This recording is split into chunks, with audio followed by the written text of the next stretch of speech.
Moving on దేశంలోని 5 రాష్ట్రాల్లో assembly ఎన్నికల వేడి నెలకొంది. రేపటితో 3 రాష్ట్రాల్లో నామినేషన్ల దాఖలు గడువు ముగినుంది. అస్సాం, కేరళం, పుదుచ్చేరిలో నామినేషన్ల దాఖలుకు రేపే చివరి తేదీ. ఇప్పటికే జోరుగా నామినేషన్లు వేశారు. అస్సాం, కేరళం, పుదుచ్చేరిలో ఒకే విడతలో ఎన్నికలు జరగబోతున్నాయి. ఏప్రిల్ 9న పోలింగ్ ఉంది. ఈ 3 రాష్ట్రాల్లోనూ మే 4న ఫలితాలు వెల్లడిస్తారు.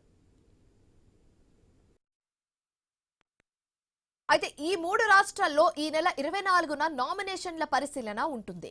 ఈ నెల 26 వరకు నామినేషన్ల ఉపసంహరణకు గడువు ఉంది. అలాగే ప్రచార పర్వంపై ప్రధాన పార్టీలు ఫోకస్ పెట్టాయి.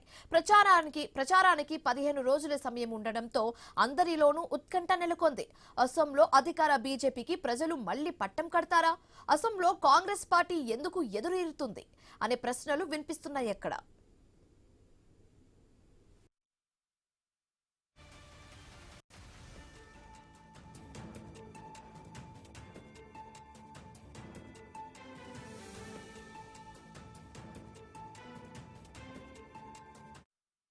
కేరళంలో లెఫ్ట్ కూటమి ఎల్డీఎఫ్ మ్యాజిక్ చేస్తుందా?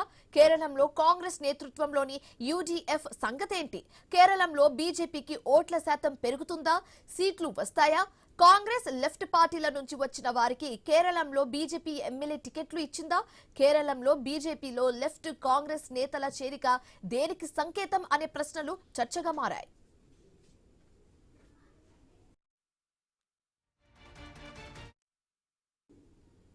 ఇక చివరిగా పుదుచ్చేరిలో మరోసారి సత్తా చాటేందుకు ఎన్డీఏ ఫోకస్ పెట్టింది. గోదావరి జిల్లాలకు ఆనుకుని ఉన్న యానంలో ఎన్నికల వేడి నెలకొంది. యానం అసెంబ్లీ నియోజకవర్గం పుదుచ్చేరి రాష్ట్రంలో భాగమైన ఇక్కడ తెలుగువారే ఎక్కువ.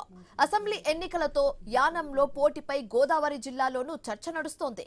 అసోంలో 126, కేరళం 140, పుదుచ్చేరిలో 30 సీట్లకు ఎన్నికలు జరుగుతున్నాయి.